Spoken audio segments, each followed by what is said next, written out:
In part 3 of this series on GLP agonists, we will talk about the differences between GLP-1 agonists, specifically how to use them, and their risk profiles. The information provided in this video should not be used for diagnosing or treating a health problem. Consult your healthcare provider before making any changes to your health plan. This is a list of the GLP agonists we will discuss in this video. There are some others out there, but these are the more common ones used today. In this list, you'll see some similarities here in terms of the chemical entity. For example, exenatide was initially approved as Bieta, but later on there was an extended release version marketed under the trade name Bydureon. You also see liraglutide, originally approved under the trade name Victoza, but then later on approved under the trade name Saxenda for weight loss. Semaglutide, there are actually 3 products out on the market with that chemical entity. In the injection form is Ozempic for glycemic control and cardiovascular risk reduction. Wegovy is the one that's approved for weight loss, and the semaglutide tablets is under the trade name Rybelsus, which is approved for glycemic control. And we'll talk more about the differences in the upcoming slides. What I have here is a table that contains the indications and dosing information for the GLP-1 agonists that we're looking at. First, looking at the indications, Trulicity is approved for improving glycemic control in type 2 diabetes and also for the reduction risk of major adverse cardiovascular events, also called MACE. Byetta is approved only for glycemic control, and the same goes with Bydureon, the extended release version of the same chemical entity that is in Byetta. Victoza is approved for glycemic control in type 2 diabetes and also the reduction of risk of MACE events. Saxenda, which is essentially a higher dose version of Victoza, is approved for chronic weight management. Adalimumab, only approved for glycemic control in type 2 diabetes. Ozempic is approved for glycemic control in type 2 diabetes and reduction of the risk of MACE events. Wegovy is a higher dose version of Ozempic and is approved for chronic weight management. The last 2 on the list, Rybelsus, which is a tablet version of semaglutide, which is the same active substance in Ozempic and Wegovy, is only approved for improving glycemic control. And Mounjaro is only approved for improving glycemic control. It's also important to note that Mounjaro is not only a GLP-1 agonist, but is a GIP agonist. So it does work on 2 different receptors in the body. These are both incretin hormones. So it really works in the same way, but it just has a slightly different mechanism of action. The next item for discussion is the formulation.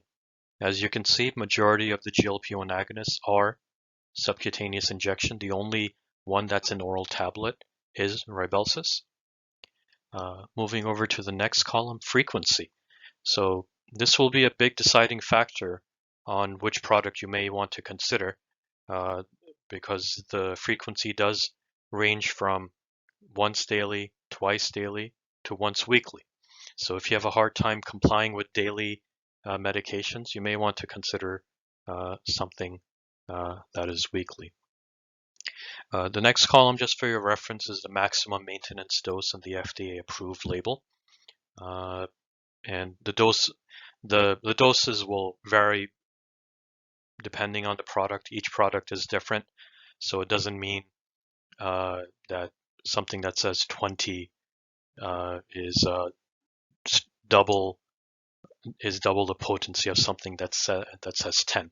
They are different chemical entities, so they will have different numbers that will define how much of that specific product is needed for action to be taken. In the last column, other considerations, most of the GLP-1 agonists can be taken any time of the day with or without food. However, there are a couple of products here which have different considerations. Bayeta needs to be taken 60 minutes prior to the morning and evening meals, at least 6 hours apart. Adalimumab needs to be taken within 1 hour before the first meal of the day. And Ribelsis, which is the tablet formulation, needs to be taken 30 minutes before the first food, beverage, or other oral medications taken that day, with no more than 4 ounces of plain water only. So there are some restrictions here for at least 3 of these products in terms of how and when you can take them. So again, things to consider, the formulation. Are you willing to take an injection? Are you willing to take it daily or weekly? Or do you prefer an oral tablet? And also how you can take it, the restrictions about with or without food or the time of day. Those are many things to keep in mind when deciding what product is best for you. Here are some general warnings and precautions for the GLP-1 agonists. It's pretty much standard across the board, so we'll discuss them all together. The first is the risk of thyroid C-cell tumors. These have been reported in animal studies when GLP-1 agonists were studied in those non-clinical environments, but the risk to humans is still unknown. There hasn't been any evidence as of yet that that this has occurred in humans. However, it's still early on, and this will be monitored. So if you have a personal history or a family history of thyroid or endocrine cancers, don't take GLP-1 agonists. Please discuss that with your physician. Pancreatitis, though rare, have been reported and they can be quite serious. So that's another thing to keep in mind. Though GLP-1 agonists, when taken alone, have a very low risk of hypoglycemia in comparison to other anti-diabetic medications, when they are used in combination with other medications, it could still have an increased risk, especially when taken together with insulin or sulfonylureas. There is hypersensitivity associated with this category of products, so if you have a history of allergy to any GLP-1 agonist, let your physician know before you start a different one. Cases of acute kidney injury have also been reported, so keep that in mind if you do have any history of chronic kidney disease or have had acute kidney injuries with other products taken in the past. For GI disease, these products are not recommended for individuals with severe GI disease, for example, gastroparesis. Just because of how these products work, they do slow down gut motility. And if you do have gastroparesis, it could exacerbate that and lead to severe GI outcomes. For diabetic retinopathy complications, oddly enough, rapid improvement in glucose control has been associated with temporary worsening of diabetic retinopathy in patients with a history of diabetic retinopathy. So something to keep in mind and discuss with your physician. So if you do have diabetic retinopathy, start one of these products and there is a rapid improvement of glucose, you may have a temporary worsening. So it's something to keep in mind. Lastly, acute gallbladder disease. Because of the effect on the GI system for this product class, there have been reports of cholelithiasis or gallbladder stones or cholecystitis. Both of them have been reported, so be mindful of that as well. Here is a table that shows a comparison of the common adverse effects for GLP-1 agonists. The numbers reflected here are from the FDA-approved labels as of August 2023. It's the percentage of adverse effects at the max maintenance dose when used as monotherapy, so not in combination with other anti-diabetic medications.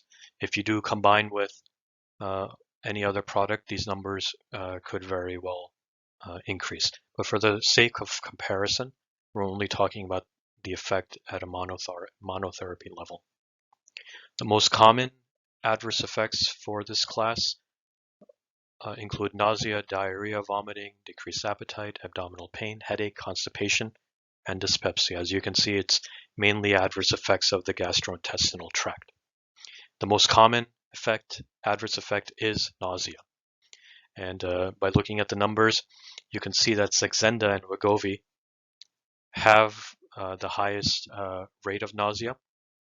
And this does make sense because Saxenda is a higher dose version of Victoza, and Wegovy is a higher dose version of Ozempic. Both of these are indicated for weight loss. So when you do have higher doses, you would tend to have a higher rate of adverse effects, especially those adverse effects which are dose dependent. So looking at Ozempic and Victoza, they are lower, but when compared to some of the other GLP-1 agonists, they are still higher than, for example, Trulicity or Bydureon or Mounjaro. Victoza and Ozempic are around 20, same as Rybelsus, the tablet, and Adalimumab is at 25, higher than Victoza and Ozempic. Diarrhea, again, the highest two are Saxenda and Wegovy, the higher dose versions approved for weight loss. Besides that, Mounjaro, Victoza, and Bydureon are the next three that are highest. Vomiting, Adalimumab, Trulicity, and Ozempic are the highest ones for the medications indicated for glycemic control. And you'll see this trend for Saxenda and Wegovy. They tend to be higher than the other medications just because they are at a higher dose. Decreased appetite, Mounjaro at 11, Victoza and Rybelsus at 9%. This information wasn't available in the product label for the other products. That's why I did not list any numbers here. Abdominal pain, Rybelsus and Ozempic are higher. For headache, Victoza. Constipation is Bydureon. And for dyspepsia, it's Bydureon and Victoza. So certain medications have a higher rate of adverse effects for some of the adverse effects compared to others. So, for example, if you have a history of nausea or diarrhea when taking medications, you may want to stay away from products like Ozempic or Adalimumab or Victoza. Maybe something like Trulicity or Mounjaro, for example, may make sense if you have nausea. And for vomiting, same thing. If you're prone to vomiting, maybe you want to look at Mounjaro or Rybelsus or Victoza.